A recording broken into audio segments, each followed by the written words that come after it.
Okay, so in this class, we'll learn the construction rules with the help of which we can construct an approximate root locus with ease. Now, the first rule, rule number one, actually doesn't help us in constructing the root locus. But after construction, when you develop the complete root locus, am I audible? Yes, ma'am. And can you see the material? Yes, ma'am. Okay. So after constructing the complete root locus, you must check this particular rule, right? If the rule is not satisfied, that means the root locus that you have drawn, that you have sketched, is not correct. So, what is the first rule? Rule number one: the root locus is symmetrical about the real axis, that means sigma axis. So, after constructing the complete root locus, you must look at your sketch and you should check whether the root locus is symmetrical about the real axis or not. And as I said, if it's not the case, then something is wrong. So, what is the basis for this rule? We know that the roots of the characteristic equation could be either real or could be complex conjugate pair, right? So that's why the root locus will always be, or any combination of these two. So the root locus will always be symmetrical about the real axis, right? Now let's come to the second rule. Already we have discussed this particular experiment. Let me get back to that experiment where we discussed a second order system. Yes, this one.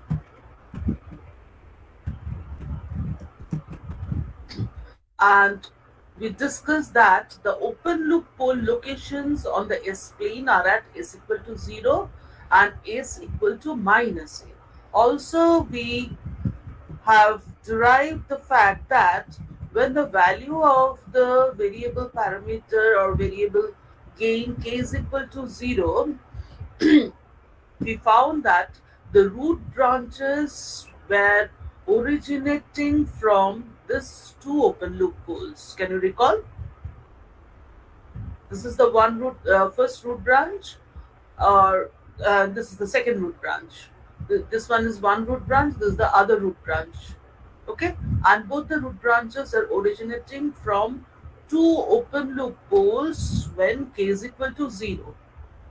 Can you recall this fact?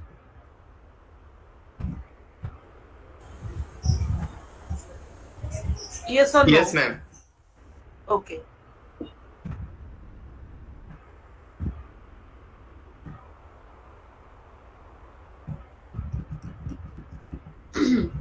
So what is this rule all about? So when as k increases from 0 to infinity, we are varying the gain k from 0 to infinity, and when the value of gain k will be 0 for an nth order system, n number of root branches will originate from n number of open loop poles, right? And as k tends to infinity, now out of those n number of root branches, m number of root branches will terminate on m number of open loop zeros. That means we are considering a generic nth order system. So an nth order system will have n number of open loop poles, that is clear, and we are assuming that the open loop number of open loop zeros is equal to m, right? Now we are increasing the value of gain k from 0 to infinity. Now when the value of gain k will be 0, n number of root branches will originate from n number of open loop poles, and as k will tend towards infinity, out of those n number of root branches, m number of root branches will terminate. As k tends to infinity, m number of root branches will terminate on m number of open loop zeros. Clear? Clear, ma'am. Okay. Now, what about those n minus m number of root branches? We know since the system is an nth order system, so number of root branches will be n. So Infinity. It will number become of root branches will be n, right? So yes, what ma'am. will happen to the rest of the n minus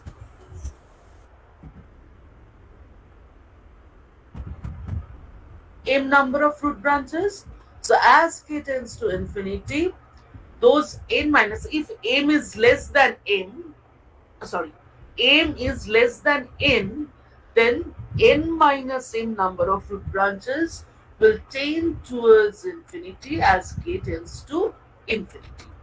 So the rule states that as k increases from 0 to infinity, each branch of the root locus originates from an open loop pole with k is equal to 0 and terminates either on an open loop 0 or on infinity as k tends to infinity. Right?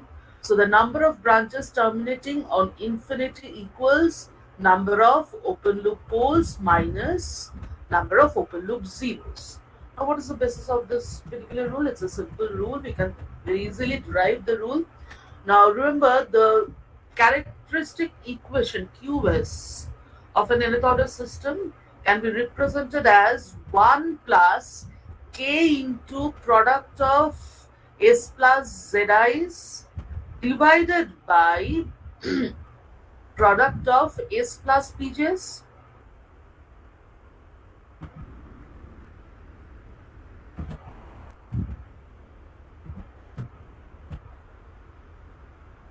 Can you relate the equation? Yes, ma'am.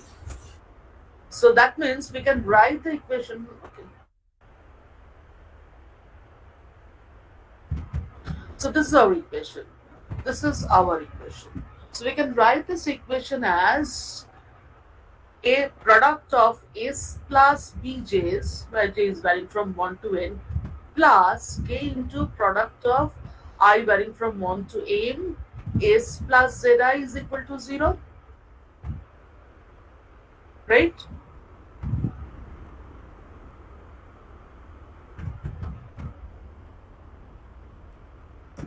So the characteristic equation can also be written in this form, right?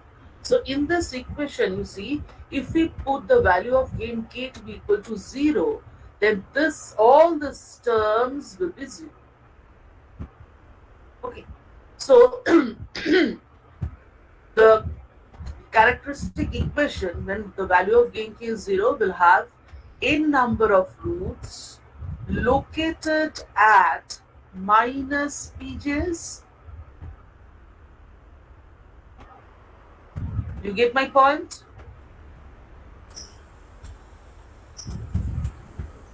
You get my point? Yes, ma'am. Yes, ma'am. So minus pj's, what are these minus pj's?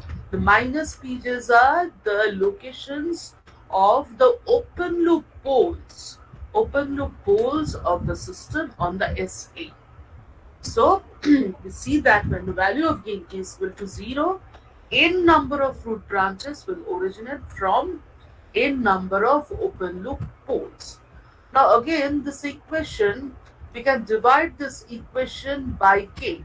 So if we do so, then the equation will become 1 by k product s plus pj plus product s plus zi, and that is equal to 0, right? So when k will tend towards infinity, now all these terms will now become 0, right?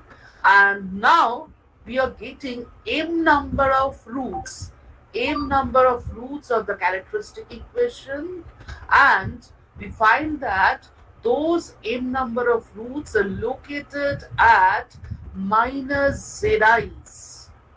And what are these minus zi's? Minus zi's are the locations of the open loop zeros of the system. Clear? Clear, ma'am. And hence the rule.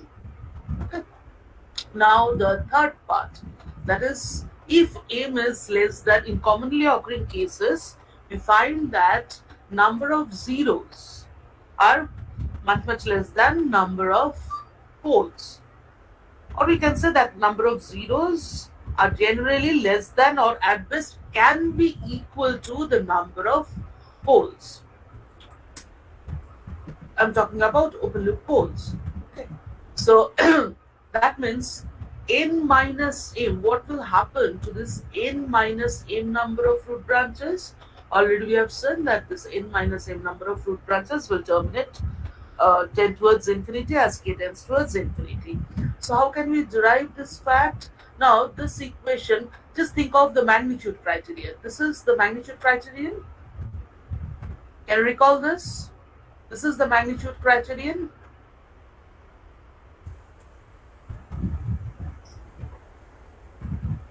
Can you Yes, ma'am. recall Yes, this? ma'am. Okay. Now you can do it. Just do it. Otherwise you'll get confused. Now from the numerator, from just consider the left hand side of this equation. So from the numerator we can take common s to the power m, that particular term. So here we can write, we can take out s to the power m, that particular term, out of this product sign. So the terms within the bracket will now become 1 plus zi by s.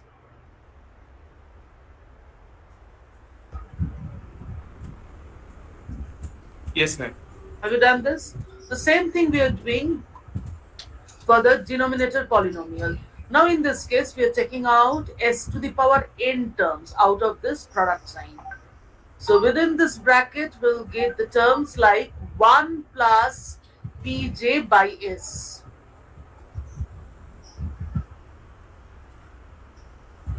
Yes, ma'am. And obviously the right hand side is 1 by k, right? So in the denominator, since n is greater than m, so in the denominator we'll be left with a term which is s to the power n minus m.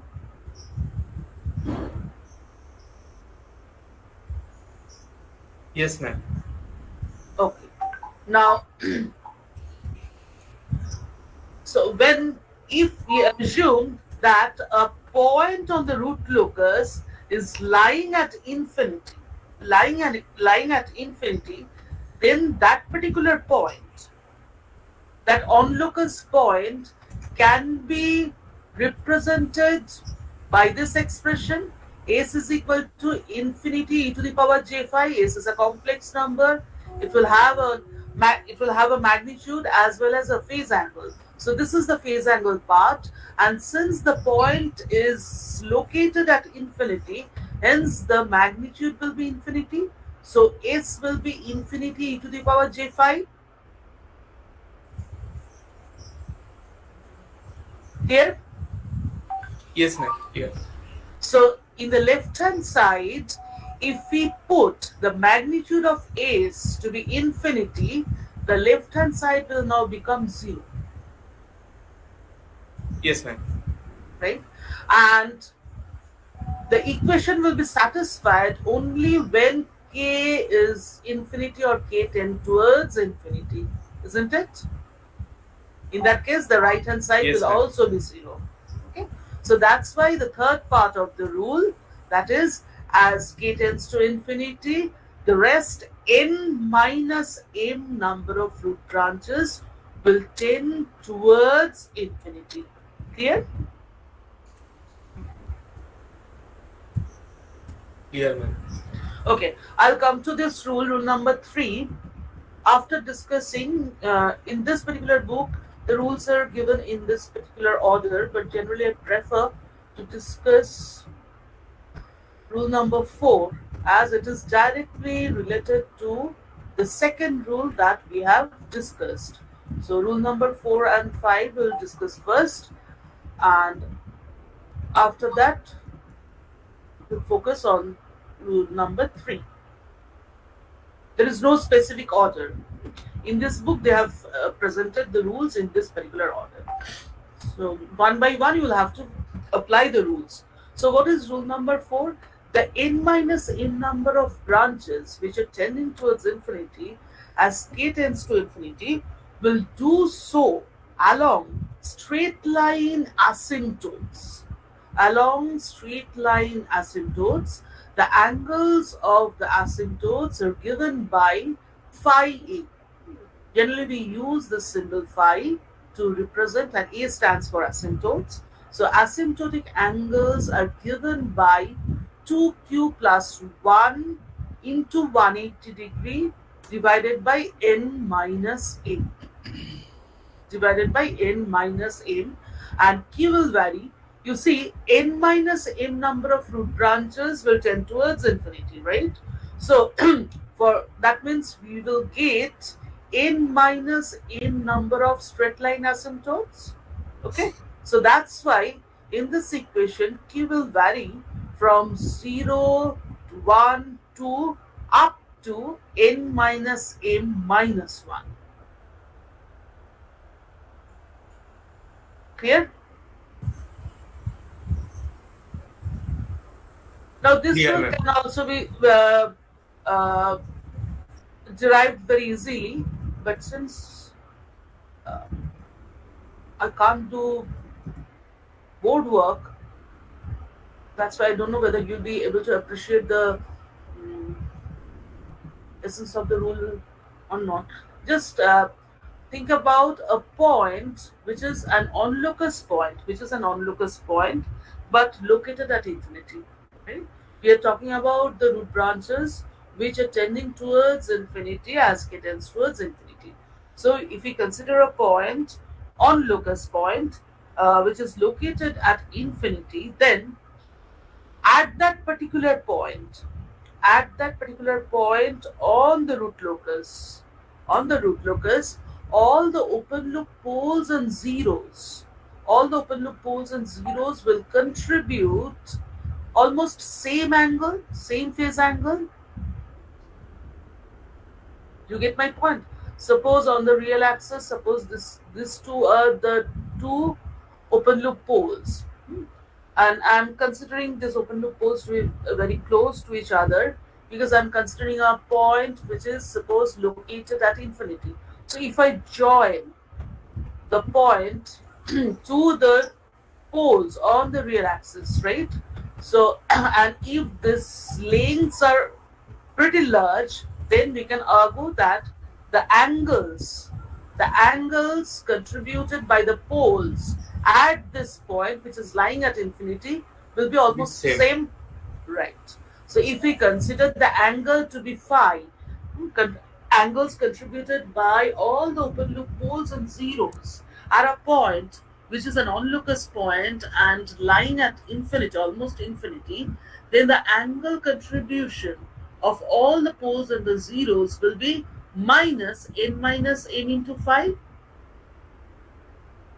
Phi is the angle contributed by each pole, open loop pole and open loop zero, right? So angle of GSHs will have to satisfy angle criteria. We'll have to check angle criteria at that particular point. So angle GSHs will be equal to minus n minus n into phi, right? And since the point is one onlooker's point, so at that point the angle criterion will be satisfied.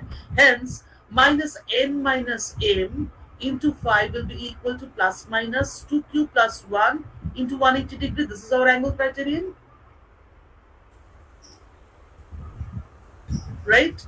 And we are joining the point, or rather, we are joining the point and the open loop poles and zeros with the help of straight lines. So the those straight lines could be considered as straight line asymptotes, and hence the asymptotic angles phi from this equation phi can be derived as plus minus 180 degree to q plus 1 whole divided by n minus m, and that is our rule.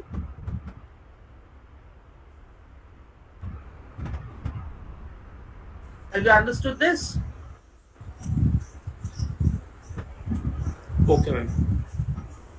So these are the asymptotic angles, and just remember that q will vary from 0 to n minus m minus 1, and that's why we'll get n minus m number of asymptotic angles. So since we have derived the angles, asymptotic angles, then we can draw the straight lines, can we?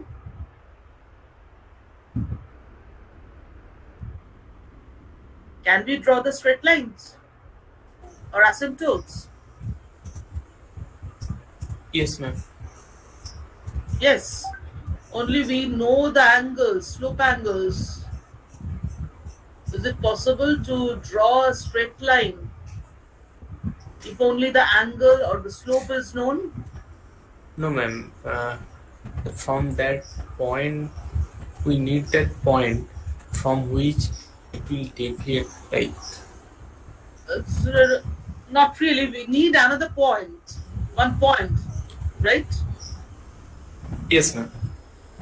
So hence the next rule, that is, the asymptotes will cross the real axis.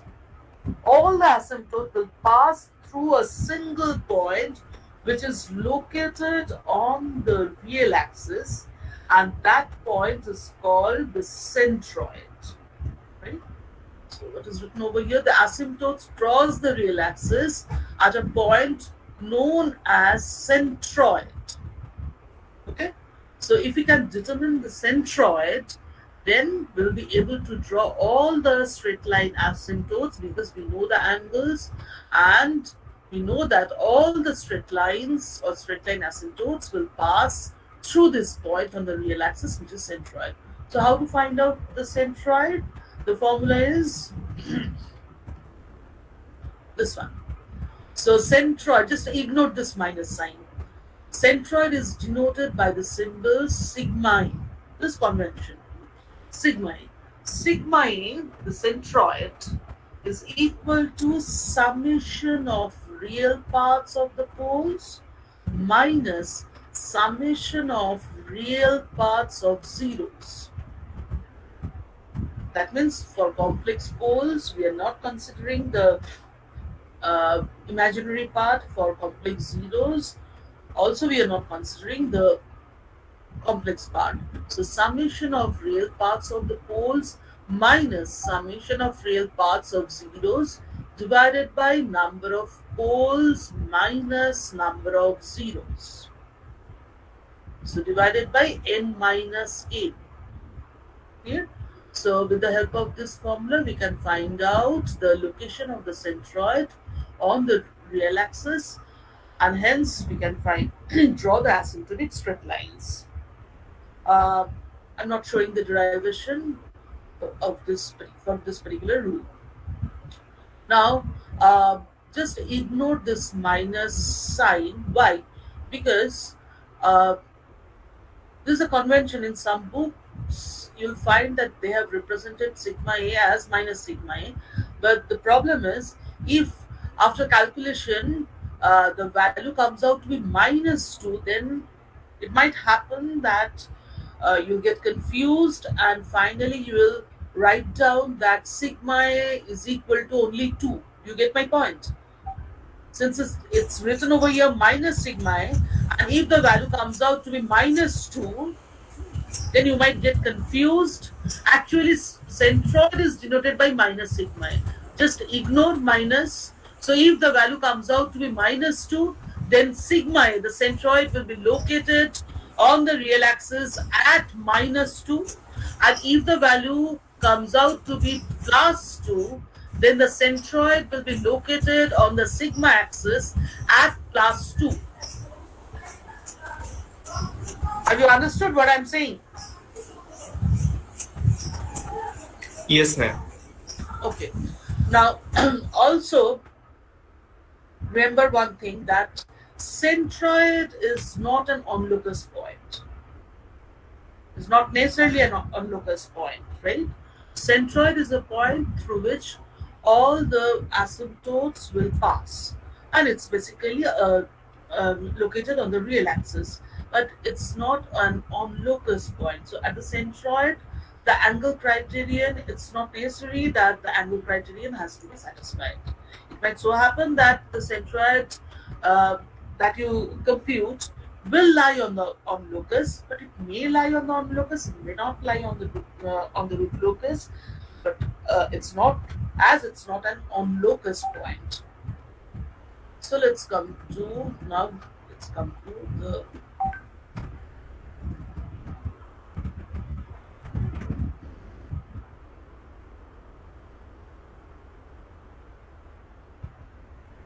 so this rule. Now a point on the real axis will lie on the root locus if the number of open loop poles plus open loop zeros lying to the right of the point is odd. I repeat, with the help of this particular rule, we are trying to find out which part of the real axis will be an on locus segment. Am I clear?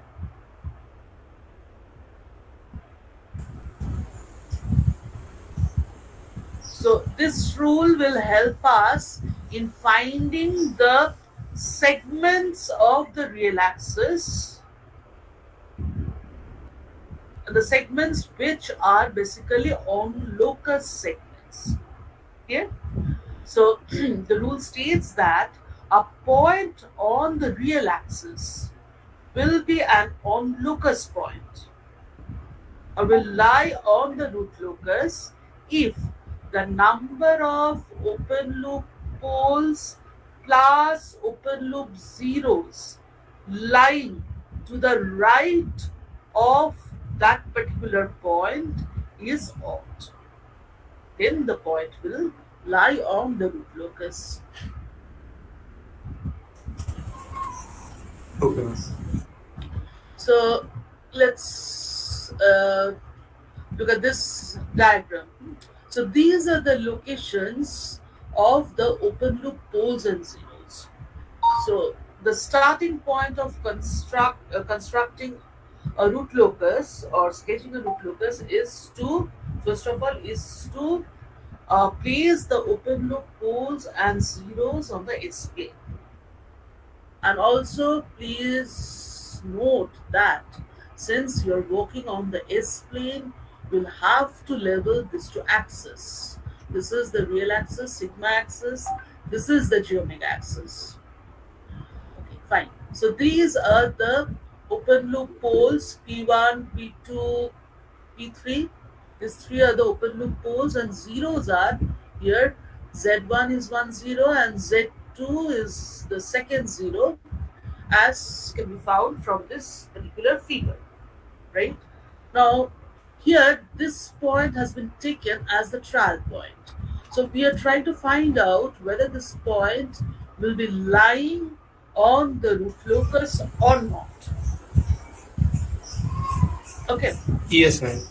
so for that, now we see that these are the open loop poles and zeros. These two open loop poles and this particular open loop real open loop poles and real open loop zero are lying to the right of this point, isn't it?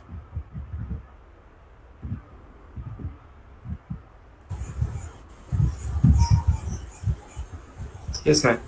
And this two real open loop pole and zero, these two are lying to the left of this particular point, trial point, right? Now, Yes, ma'am. as per the rule, if we add the numbers of real open loop poles plus real open loop zeros, we find that 1 plus 1 plus 1.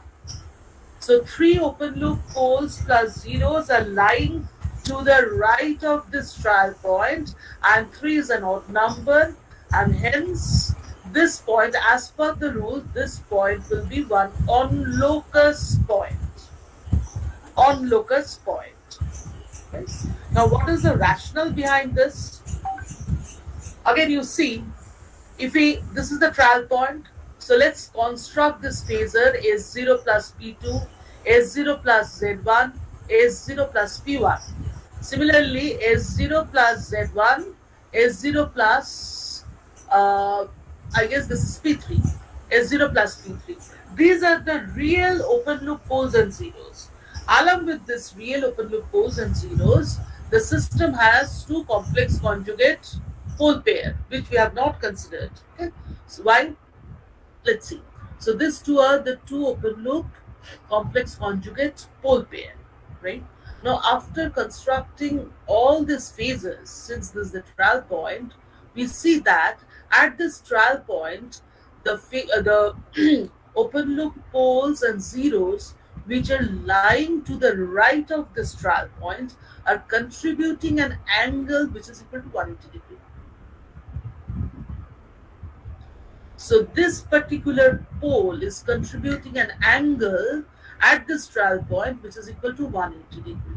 Again, this particular zero is contributing an angle at this trial point which is equal to 180 degree. Am I clear? Yeah, ma'am. And the real open loop poles and zeros lying to the left of this trial point, the angle contribution, look at this phasor, the angle contribution is zero. Zero. Right. The angle contribution will be zero for. And similarly, if we consider the complex conjugate open loop pole pair or zero, pair of zeros, then this angle plus this angle, that means 360 Zero. degree, exactly zero. That means only the open loop pole, real open loop poles and zeros lying to the right of this point are contributing an angle of 180 degree each, right? So if we assume that m number of open loop zeros, real open loop zeros, lying to the right of this pole, the right of this trial point, and inner be the number of real open loop poles lying to the right of the trial point, then MR minus inner into 180 degree will be the angle GSHS. Yes, ma'am. Right? Now,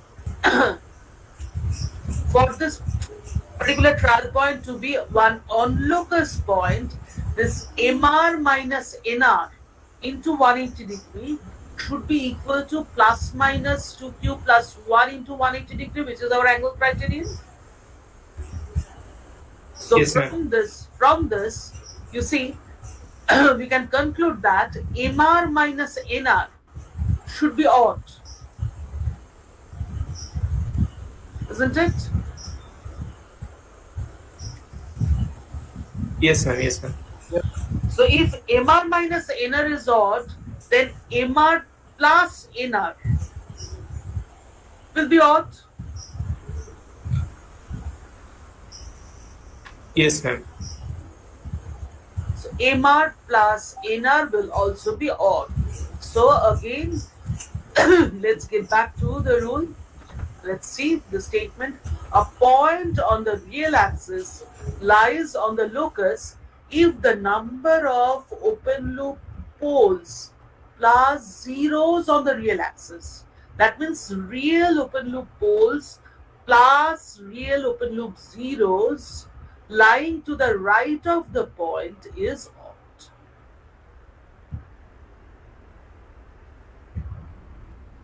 So once we understand this particular rule, then some interesting observations can also be found. Now, number one, see, in this case, we find that this point is one on-locus point. That means this trial point, yes, this trial point will lie on the root locus. Okay.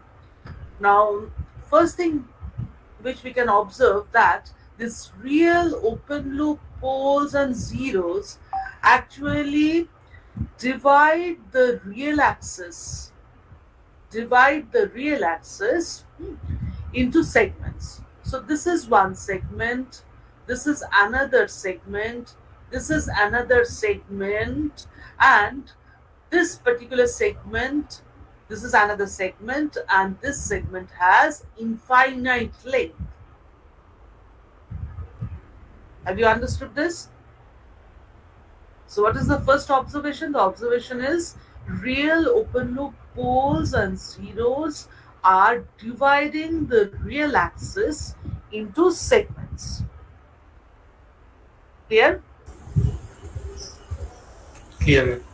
So if a point is one onlooker's point, then all the points, if I shift this point towards right or towards left, all the points on this particular segment will be onlooker's point. Because if I shift the point at this position, then again you see the number of real open loop poles plus real open loop zero is odd. The number is odd. So that's why this point will also be an onlooker's point. Again, if I shift Yes, the ma'am. point at this point towards left, the point will be one onlooker's point. How long? Unless we cross one real open loop pole or open loop zeros either in this direction or in this direction. So once we cross this open loop pole while shifting this point, the entire segment is one onlooker segment. So if we start shifting this trial point, and in the process, if we cross this open loop It will be pole, 2. it will be 2. Yes, even. Hence, this particular segment. Now, see, this entire segment will be one not onlooker segment. None of the point on this segment Yes, ma'am. will lie on the root locus. Again, if we cross one open Between loop, Z1 and yes, the yes, ma'am. then this segment, in this case, you see the segment will be onlooker segment, right? So if we Yes, ma'am. mark the segments, onlooker segments and not onlooker segments, with a different color, right, we'll find that the It will be real alternating. yes, alternating the onlookers and non onlooker segments will alternate. Yes, ma'am. So will alternate. This one is onlookers, not onlookers. This entire segment is onlooker segment, and this infinite length segment is not onlooker segment. So let's consider a system having this open loop transfer function. The transfer function is k into s plus 1 into s plus 2 divided by s into s plus 3 into s plus 4. So from this open loop transfer function, it's clear that the number of open loop poles is equal to 3. One located at s equal to 0, the second one at s equal to minus 3, the third one is at s equal to minus 4. A transfer function to लिखे रखा था.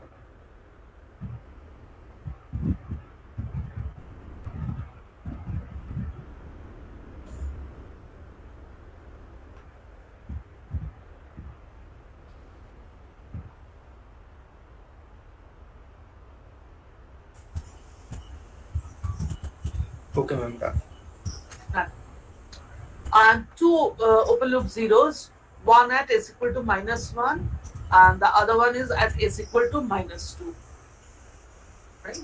So from this it's clear that n minus m is equal to 1. So if we want to sketch the root locus, the rules that we have studied so far, with the help of those rules we can draw the complete sketch, complete root locus plot of the system. So what are the locations of the open loop poles? One at s equal to 0, the 0 other minus one 3 minus 4. So with the cross, with the help of a cross, you should denote the presence of an open loop zero is open loop pole, and with small circle open loop zeros. Okay, so these are the three open loop poles. So we know that three open loop root branches will originate from this three open loop poles when the value of gain k is equal to 0. So this is one root branch, this is another root branch, this is another root branch. Now let's apply rule number 3, the rule that we have just done. Okay. So we find that this particular segment is one onlooker segment. Take any point on this segment and count the numbers of open loop poles plus zeros lying to the real One. open loop poles. Yes, that is one. So the entire segment will be one onlooker segment. Hence, again, you can apply the rule, but it's pretty easy. This segment will be one not onlooker segment, and again this segment will be one onlooker segment, and this infinite length segment will be one onlooker segment. Is that clear?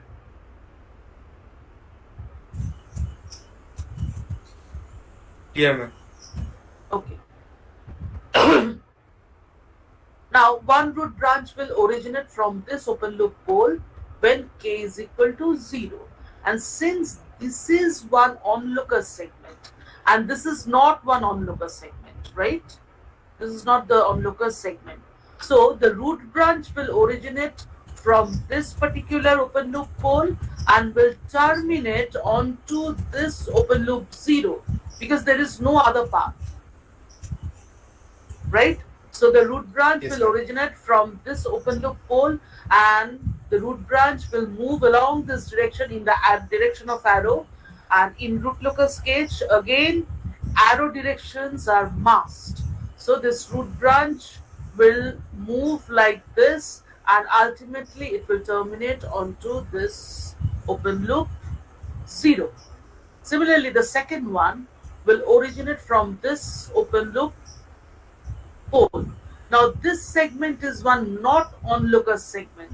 Hence the root branch cannot move along this direction, right? So the root Yes, branch ma'am. will have to move in this particular direction, as this one is one onlooker segment, and again the root branch will originate from this open loop pole and will terminate on this open loop 0. Here, how many straight line asymptotes will be present in this case? N minus m is equal to 1.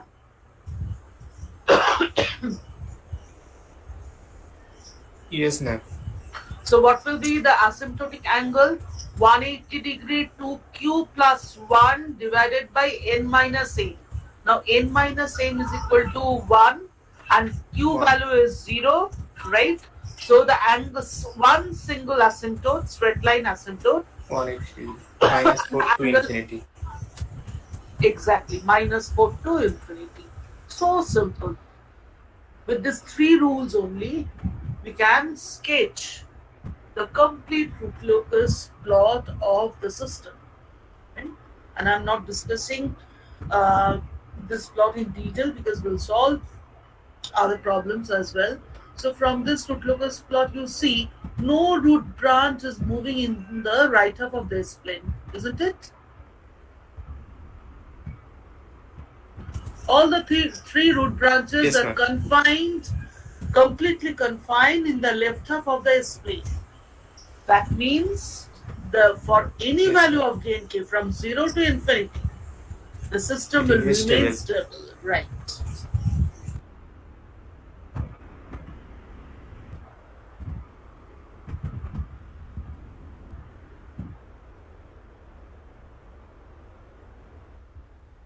So again, let's consider a second example.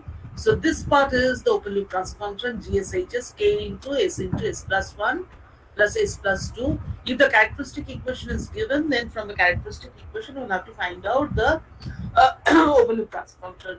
So this is the open loop transfer function, and these are the root locations. A is equal to 0, A is equal to minus 1, A is equal to minus 2. So now the as number of open loop zeros 0, and number of open loop poles 3. So n minus m will be equal to 3. 3. So we'll get three asymptotes, straight line asymptotes, and the asymptotic angles will be given by this formula 2q plus 1, 180 degree, divided by n minus m, which is 3, and q will vary in this case from 0, or the values of q will be 0, 1, and 2. So the asymptotic angles will be 60 degree, 180 degree, and 300 degree. So whenever n minus n value will be equal to 3, you will get three asymptotes having angles 60, 180 degree, and 300 degree. Similarly, if the angles n minus n is equal to 4, if the difference is 4, then the asymptotic angles with the first asymptotic angle will be 45 degree, and the other three asymptotic angles will be odd multiple of 45 degree. Got it? Yes, ma'am. Already we have seen that if n minus m is equal to 1, there will be single asymptote having asymptotic angle which is equal to 180 degree, and if n minus m is equal to 2, then we'll get two asymptotes having angles plus minus 90 degree. That's simple. So asymptotic angles we have calculated, we have computed.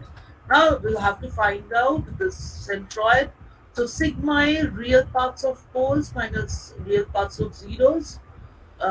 This is n minus n, and real parts of the poles. Poles are located at 0, 0 minus 1 minus 2. 0, minus 1, minus 2. So minus 3, summation of real parts of the poles. So that is minus 3 divided by 3. So the location of the centroid sigma A will be on the negative real axis at minus 1. Now we can draw the root locus, we can sketch the root locus. You see three root branches, one originating from the open loop pole, which is at s equal to 0. The second one is originating at from an open loop pole, which is located at s equal to minus 1, and third one is originating from an open loop pole which is located at minus 2, right? So this is one on locus segment, this is the on locus segment, clear? So one root branch will originate from this and will move in this particular direction. The second root branch can't move in this direction as the segment is not an on locus segment. So this root branch will have to move in this particular direction. So two root branches are approaching each other along the real axis, and at a certain point these two root branches will meet. And as we have seen for the second order case, if we now increase the value of gain k beyond this value, these two real root branches, if the root branches are along real axis, then we call those root branches as real root branches. So these two real root branches will break away from this particular point, and they will form two complex conjugate root branches. Now you see, this is our centroid minus 1. This is the centroid, and we have drawn the asymptotes. This is the asymptotic line, straight line having an angle 60 degree. This is the asymptotic straight line having an angle which is 180 degree, and this is the third asymptotic straight line having an angle 300 degree. You see the asymptotes are symmetrical about the real axis, right? So one root branch will as k increases, one root branch will tend towards infinity along this straight line asymptotes. Can you follow?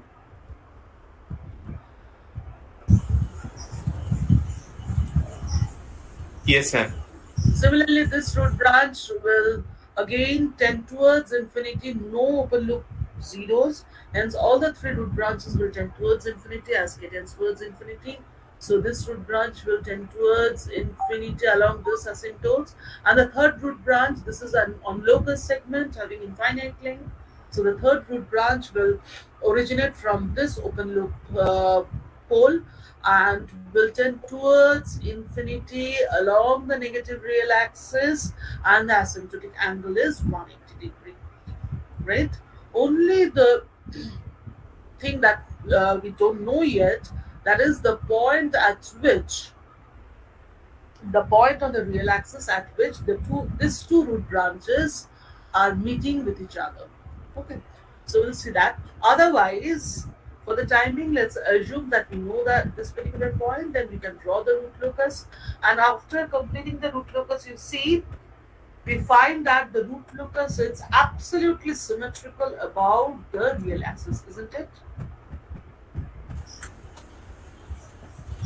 Yes, ma'am. So given a value of gain k, we can find the roots.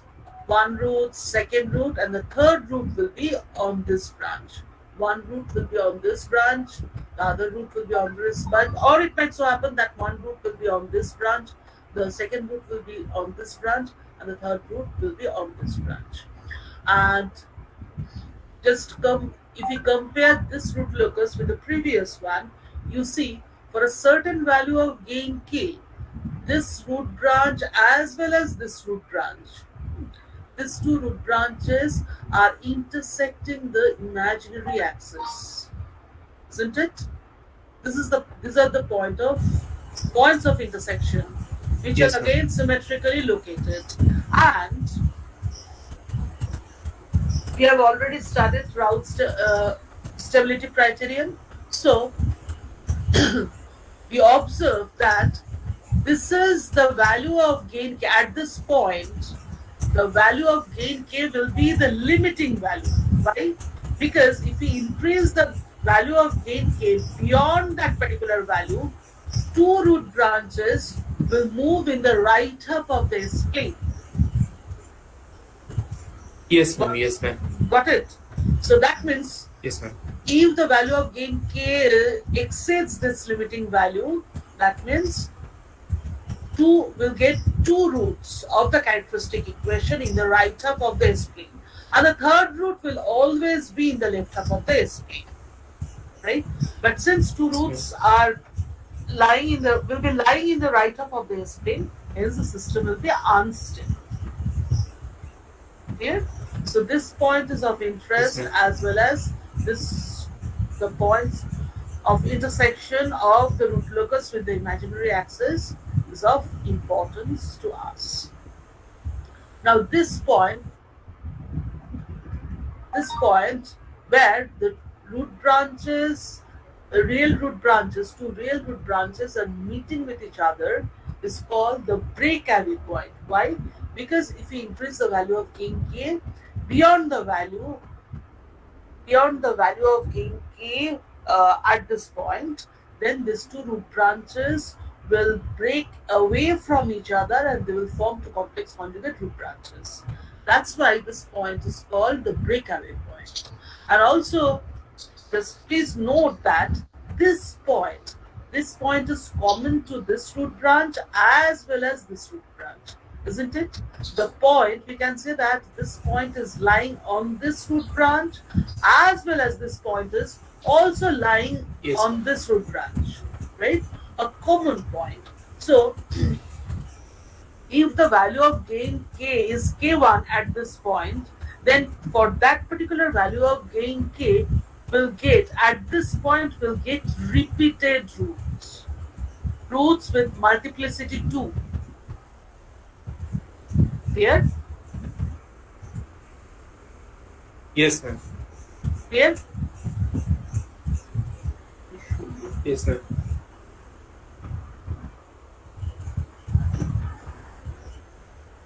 Already we have seen that this is the breakaway point. At that time we didn't use Yes, the ma'am. term breakaway point, but this is the breakaway point Minus a where, by 2 times. yes, There. yes, Yes. where the two root branches are meeting, and we have derived that at this point, yes, repeated roots of the system are occurring, and since two root branches are meeting with each other, hence the order of multiplicity is 2. So we can generalize this concept and we can say that if a number of root branches approach each other and meet at a point, and after that, if they break away from that particular point, then at that breakaway point, repeated roots of the system will occur with an order of multiplicity Yes, ma'am. equal to n. Yes, So the next rule, I don't know whether you can see this one or not.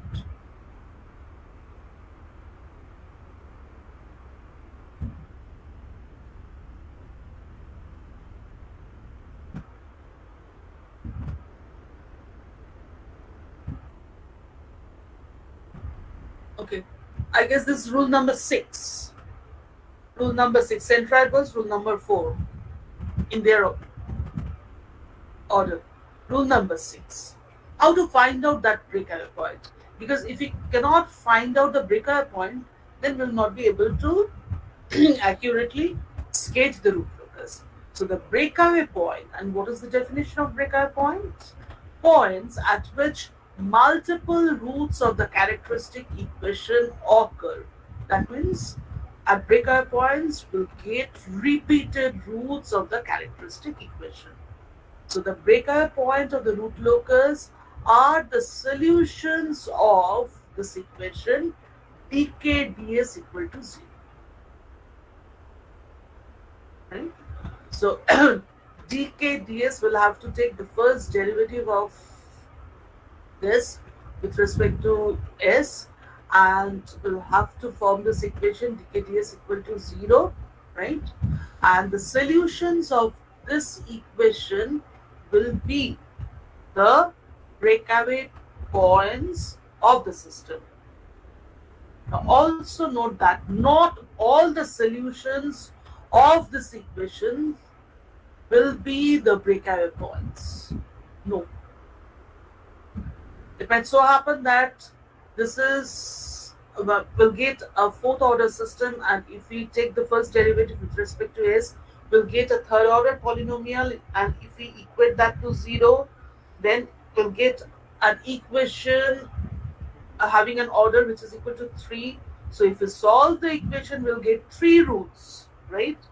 But not necessarily all the 3 roots will be the breakaway points for a given system. It may so happen that only one single root will be the breakaway points. So the roots of this equation which will satisfy the angle criterion. Remember, breakaway point is one on locus point. Why? Because at that point multiple roots of the characteristic equation occur. So at the breakaway point the angle criterion has to be satisfied. So only the roots of this equation which satisfy the angle criterion will be considered to be, or will be, the breakaway points for the system. Am I clear? clear, ma'am. I'm not discussing the derivation.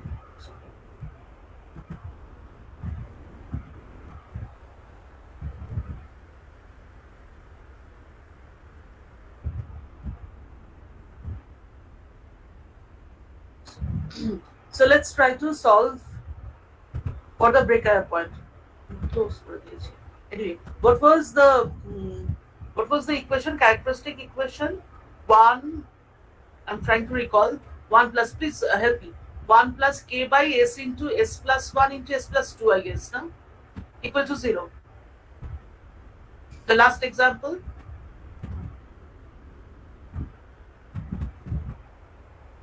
Please respond. 1 plus k into 1 by s into s plus 1 into s plus 2.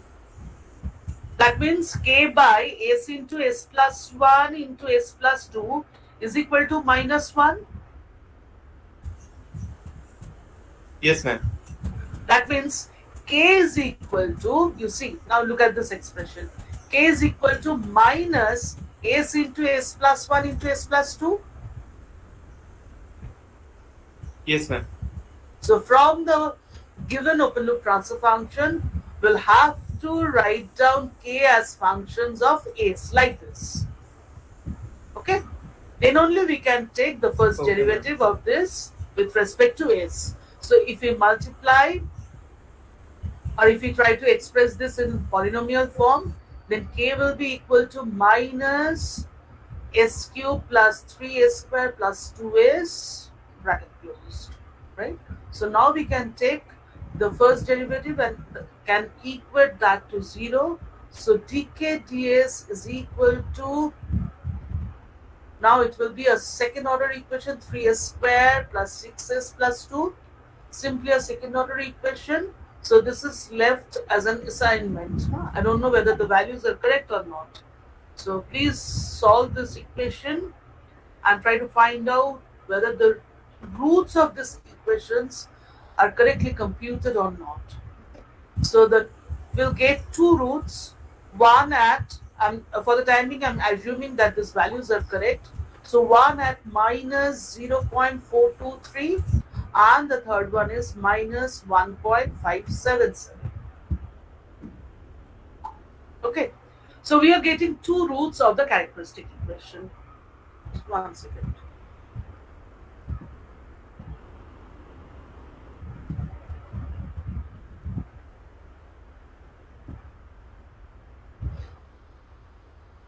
We have tried to sketch the root locus for this particular system, and you see, just if we apply our common sense, then, or just if we look at the nature of the root branches, then it's clear that only this two root branch can meet at a certain point on the real axis, isn't it?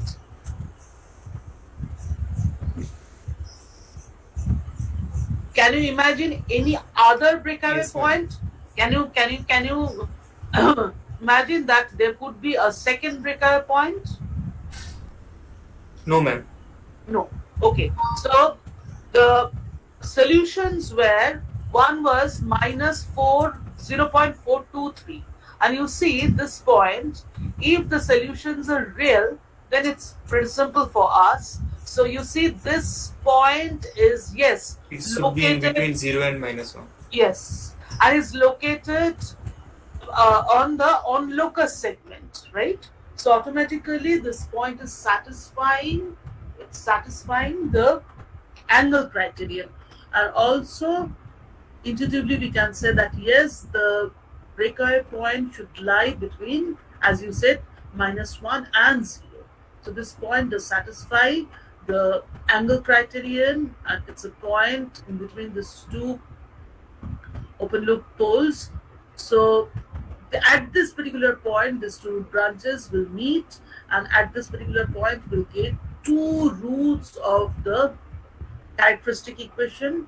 And if we increase the value of gain k beyond this value, then these two real root branches will break away and will form two complex conjugate root branches, right?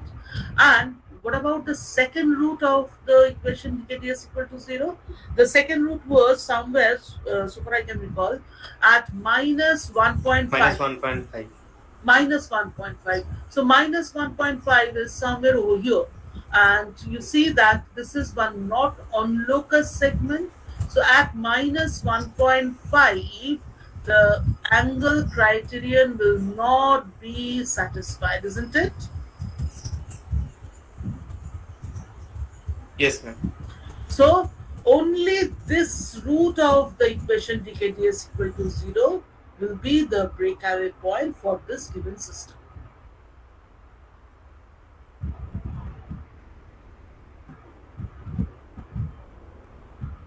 Is this clear? Yes, ma'am. Okay. Now let's consider another case. Here you see we have two complex conjugate open loop pole pair, say located at minus 1 plus j plus minus j1.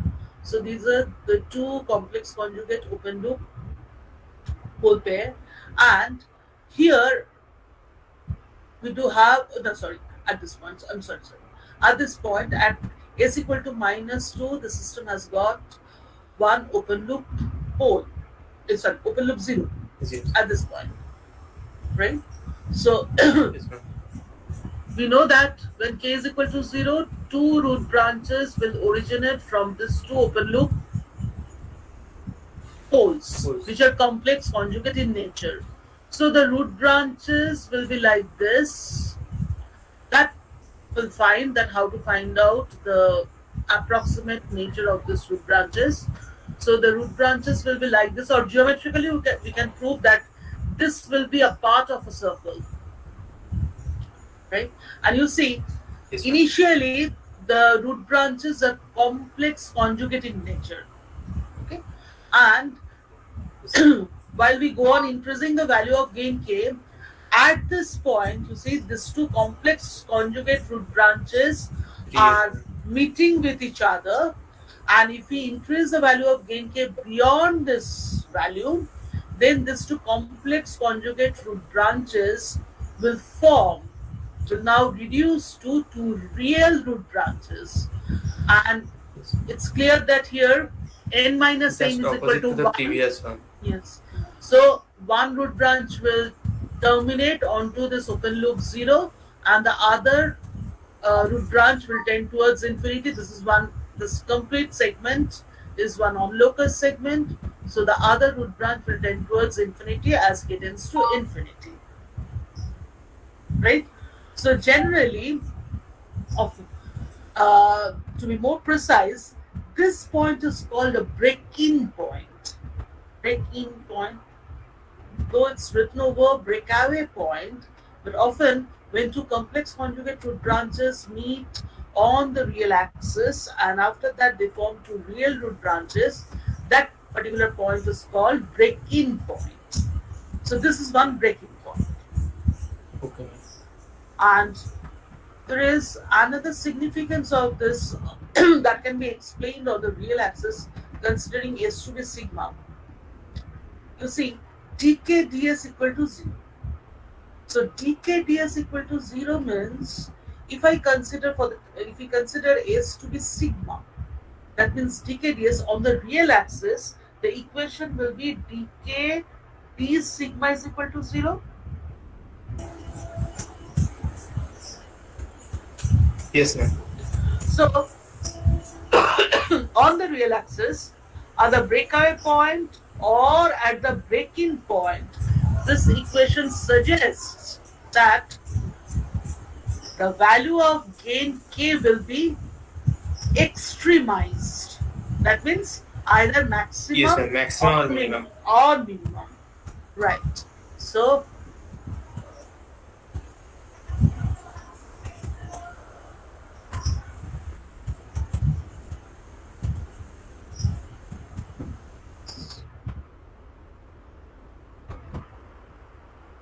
then I've closed.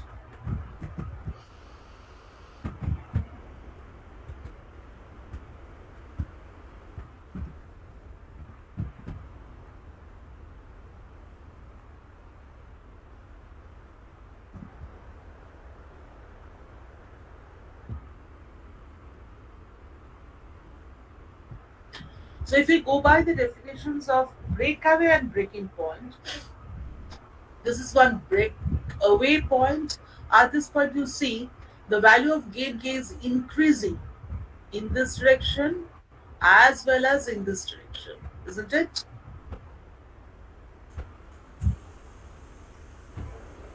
And on the real axis, Yes, ma'am. just recall we have considered S to be sigma, dk to sigma. So on the real axis, at the breakaway point, the value of gain k is maximum. On the real axis, here the value of gain k is 0. Yes, ma'am. The value of gain k is increasing. The value of gain k is increasing. And at the breakaway point, the value of gain k is maximum. In contrast, In the second case, it will be minimum. yes. Let's see. From that point, I got you.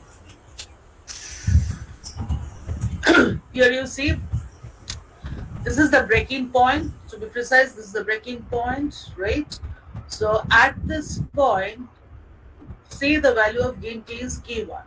Now, when the root branches move in this direction and or in this direction, the value of gain k increases, and k increases towards infinity.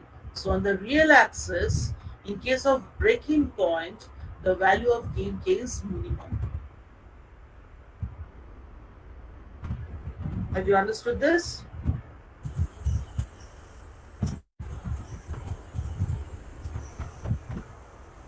Yes, ma'am.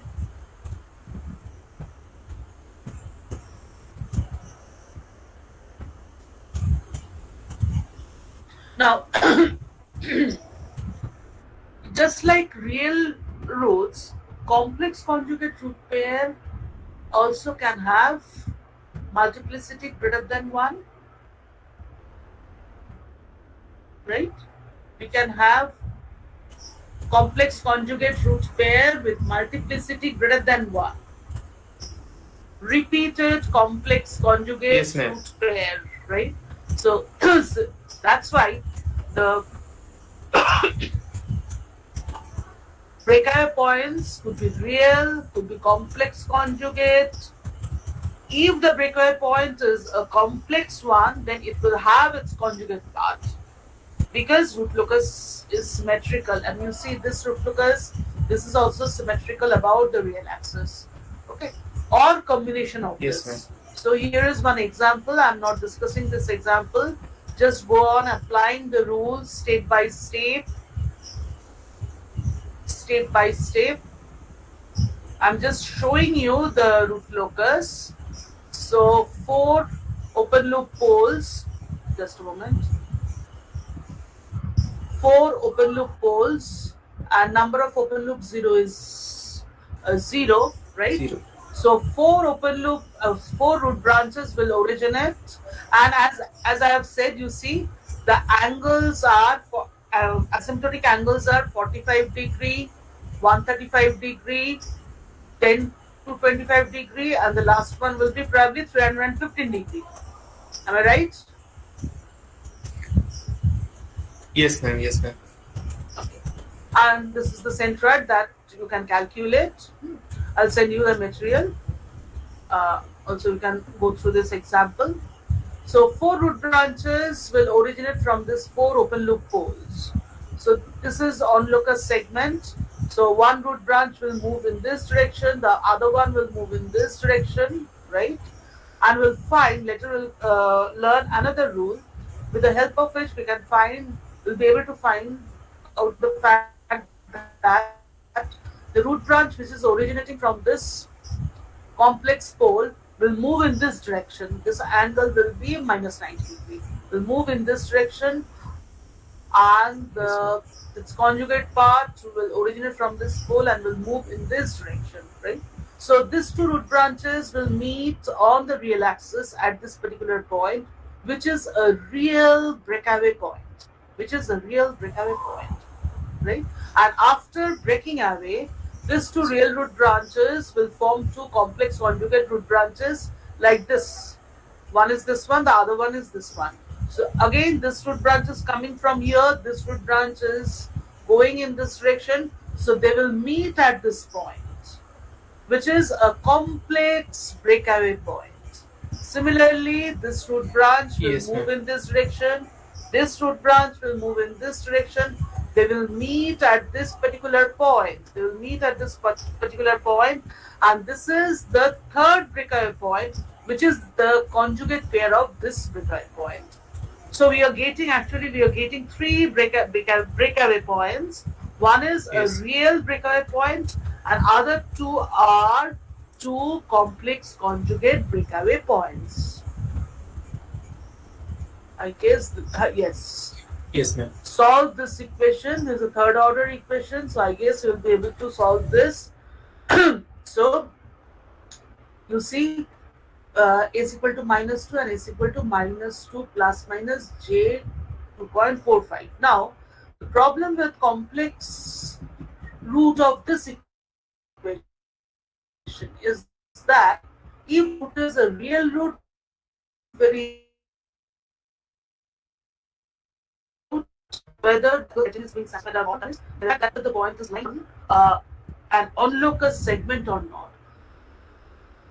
But if it's a complex root of this equation, not the root of the characteristic equation, like this. So at one particular point, say at -2 plus j2.5, you apply angle criterion. That is mandatory. You get my point? Just intuitively, we can't Yes, ma'am. draw this, we can't sketch this root locus.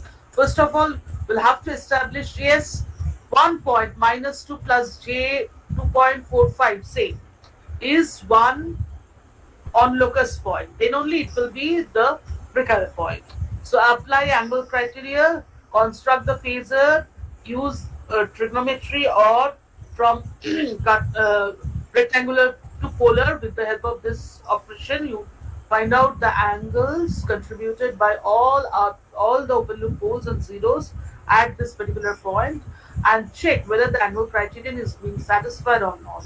If the angle criterion is satisfied at one point, that is at -2 plus j 2.45, then automatically the angle criterion will be satisfied for the at the conjugate pair, that is at -2 minus j 2.45.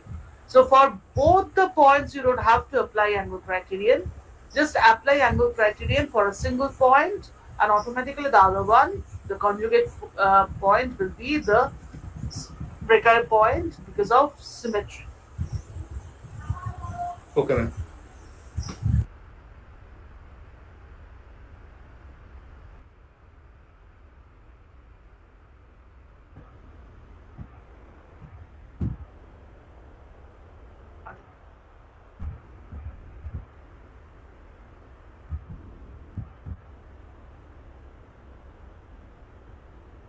Okay, the two rules are left.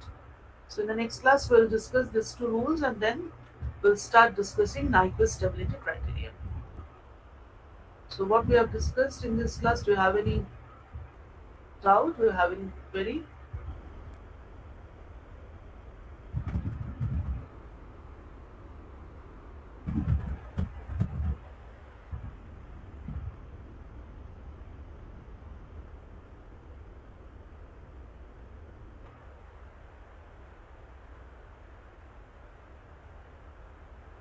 Any question?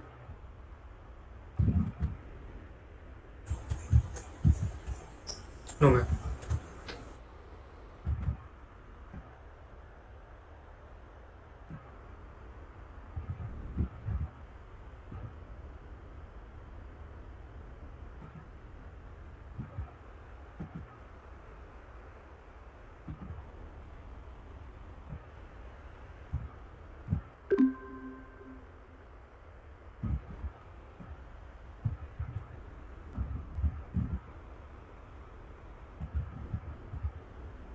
আচ্ছা, তোমাদের section থেকে কি কেউ আমাকে অন্য মেলে, মানে এই যে মেলটা থেকে আমি তোমাদের লিংক পাঠাই, এইখানে অ্যাসাইনমেন্ট পাঠিয়েছো, ল্যাব অ্যাসাইনমেন্ট পাঠিয়ে থাকলে কনসিডার্ড হবে না কিন্তু। অর্ধেকই তো বেরিয়ে গেছে। দু তিনজন আমাকে এই মেলে পাঠিয়েছো অ্যাসাইনমেন্ট, সেগুলো কিন্তু কনসিডার্ড হবে না। So I'm ending this session.